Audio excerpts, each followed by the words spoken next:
Jadi teman-teman, poin pertama bab kecewa. Kalau kita kecewa, saya yakin semuanya pernah kecewa dan mungkin masih akan kecewa atau bahkan lagi kecewa sekarang. Kelihatan dari muka-mukanya. Kecewa sama saya. Kenapa ceramahnya lama sekali? Jadi kalau lagi kecewa, apa poinnya tadi? Panggillah Allah. Ya Allah, ya Jabbar, wajiburni, hibur saya ya Allah. Hibur saya, hibur hati saya ya Allah. Gimana cara Allah menghibur hati kita? Allah menghibur hati kita itu dengan diberikan wajilat qulubuhum. Allah menghibur hati kita dengan dijadikan liyazdadu imanan ma'a imanihim. Allah menghibur hati kita dengan dijadikan apa? Tuma'ninatul qalb. Ala bidzikrillah tatma'innul qulub. Banyak cara Allah menghibur hati. Apakah Nabi pernah sedih atau kecewa? Kecewa pernah, sedih pernah di Al-Quran, direkam. Terus cara Allah menghibur hati Nabi yang lagi sedih atau kecewa gimana? Ya ayyuhal muzammil qumil layla illa qalila nisfahu awil qus minhu qalila أو زد عليه ورتل القرآن ترتيلا إن ناشئة الليل هي أشد وطئا وأقوم قيلا. Allah panggil Nabi ketika lagi sedih dan tidur. Ya ayyuhal muzammil.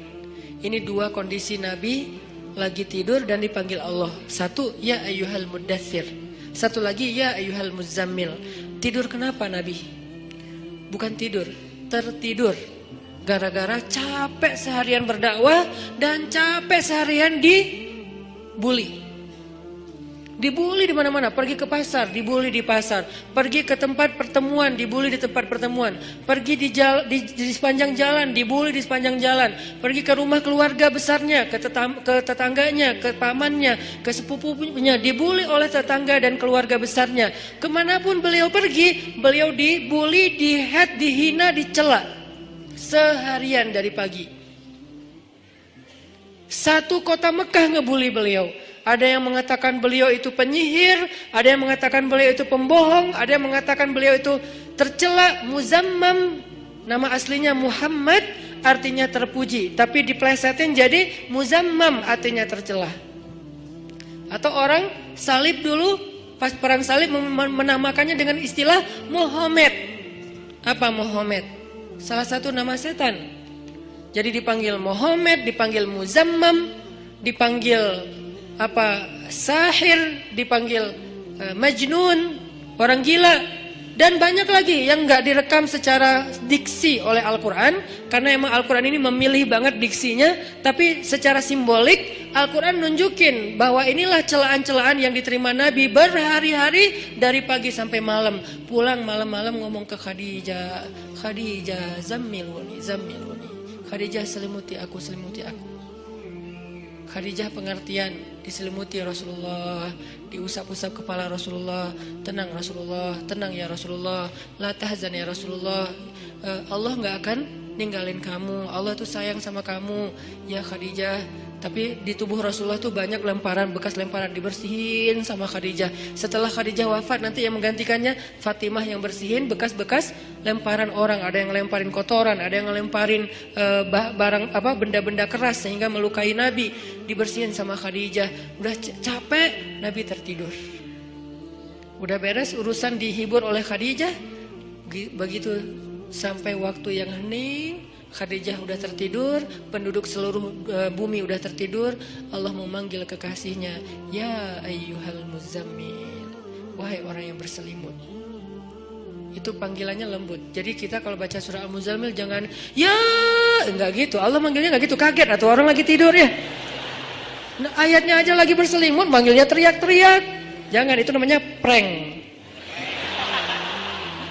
Itu bukan tilawah, itu ngeprank. Makanya jangan tilawah sambil ngeprank. Ya ayyuhal muzammil, wahai orang yang berselimut, qumil laila illa qalila. Di situ kelihatan Allah tuh pengertian banget. Qumil lail illa qalila. Bentar aja, nggak usah lama-lama. Kenapa? Karena begitu Nabi berdiri sholat, disitulah Allah akan menghibur hati Nabi. Kalau kita belum bisa terhibur dengan sholat tahajud atau minimal dengan sholat 5 waktu, berarti hati kita berpenyakit. Fi qulubihim marad. Dan itu harus kita obatin. Obatnya apa? Obatnya istighfar. Kalau orang banyak dosa, belum bertaubat, belum beristighfar kepada Allah, dia susah minta dihibur oleh Allah. Dan terus nanti dia kayak nuduh Allah gak menghibur dia. Padahal Allah udah sering menghibur dia, cuman gak berasa di hatinya. Karena hiburan Allah itu hanya bisa dirasakan oleh orang-orang yang hatinya bersih. Dan cara membersihkan hati itu tazkiyatul nufus atau tazkiyatul qulub, tathhirul qulub adalah dengan salah satunya istighfar.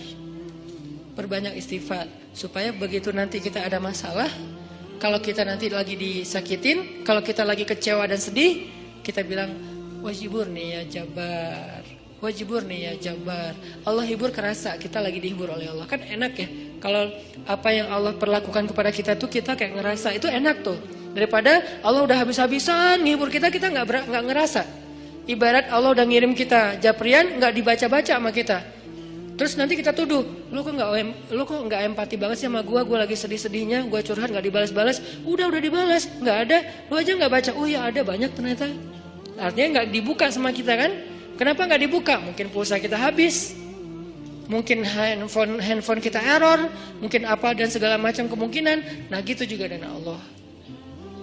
Wa idza sa'alaka ibadi anni fa inni qarib. Qarib itu kalau lebih dekatnya namanya akrab. Akrab. Qarib, karib. Sahabah qarib, sahabat karib. Itu bahasa Arab. Kan saya sering nge-mention bahwa ini dari bahasa Arab, bahwa biar kita tahu identitas bahasa kita itu sebetulnya sebagian besar diambil serapan dari bahasa Arab. Terus siapa yang merangkai bahasa Indonesia dari bahasa Arab kalau bukan ulama? Jadi nggak bisa dilepaskan antara ulama dengan Indonesia, antara ulama dengan kebangsaan, antara ulama dengan nasionalisme. Toh bahasa nasional kita dibentuk oleh ulama. Buktinya serapannya 90% itu bahasa Arab. Sebagiannya benar terjemahannya, sebagiannya keliru, tapi tetap aja bahasa Arab. Makanya kenapa saya sering mention itu bukan mau di Arab-Arabin biar gaya, biar kelihatan ustadz gitu, enggak. Kalau mau kelihatan Arab banget saya banyakin Arab emang itu mah. Ini enggak lagi kayak gitu. Lagi pengen menarik benang sejarah kalau bahasa kita itu emang sebetulnya bahasa Arab yang diserap. Jadi kalau ada yang agak alergi tentang Arab, saya pikir ini berlebihan. Kita nggak alergi terhadap ras, mau Arab kayak, mau Eropa kayak, mau Afrika, mau apa, ya kan itu semuanya takdir Allah kan. Emang kita bisa minta diciptain sebagai orang apa? Nggak bisa kan? Ya Allah saya pengen diciptain sebagai orang apa ya enaknya. Ini deh orang Rusia, tinggi, putih, rambutnya pirang. Ya Allah saya pengen diciptakan sebagai orang Afrika. Kenapa? Biar tawadu. Enggak gitu juga sih. Jadi kita nggak bisa request gitu kan ya. Dan orang Afrika pun sebetulnya sekarang kan jadi keren ya. Orang kulit hitam keren nggak sih? Berasa sekufu, segolongan. Kalau orang kulit hitam didiskriminasikan nggak keren, kasihan atuh. Kan kulit hitam juga sekarang jadi favorit. Bahkan banyak orang yang pengen menghitamkan kulitnya. Ini artinya ya nggak bisa request mau jadi orang apa, sehingga kita nggak boleh benci golongan ataupun ras, karena dia diciptakan kayak gitu tuh bukan pengennya dia, itu namanya sunnatullah dan takdir, itulah ketentuan Allah. Kalau kita cela rasnya, berarti kita mencela pencipta ras itu, yaitu Allah Subhanahu Wa Taala. Balik lagi ke yang tadi, intinya bahasa kita emang diserap dari bahasa Arab. Nah kita minta sama Allah. Kata Allah, inni qarib, aku dekat sama kamu. Ujibu da'watad da'i idza da'ani. Ujib dari kata jawab. Jawab bahasa Indonesia juga jawab. Jawabun, jawaban, jawabin, itu grammar.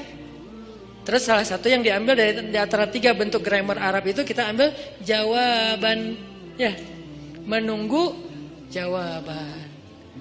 Ada orang Indonesia yang mengatakan saya lagi menunggu jawabun. Nggak ada kan ya? Ini agak-agak aneh. Jawabin atuh, ada tuh jawabinnya. Jawab, berarti yang udah ada tuh jawabin. Jawaban mah belum ada ya. Jawabin atuh yang yang tadi. Nah, oke, berarti itu bahasa Arab juga. Jawab, ban, bin sama aja. Ujibu, berarti bahasa Al-Quran sendiri itu sebetulnya tanpa baca terjemah, kalau kita tahu akar katanya, itu emang bahasa kita, bahasa Arab, bahasa Indonesia. Ujibu da'watad da'i idza da'an. Aku mengijabah, menjawab dakwah. Dakwah itu panggilan. Ujibu da'watad da'i idza da'an. Aku menjawab panggilan dai, orang yang memanggil kalau dia mendakwah atau memanggil aku. صلي صلي عالنبي صلي عالنبي واهدى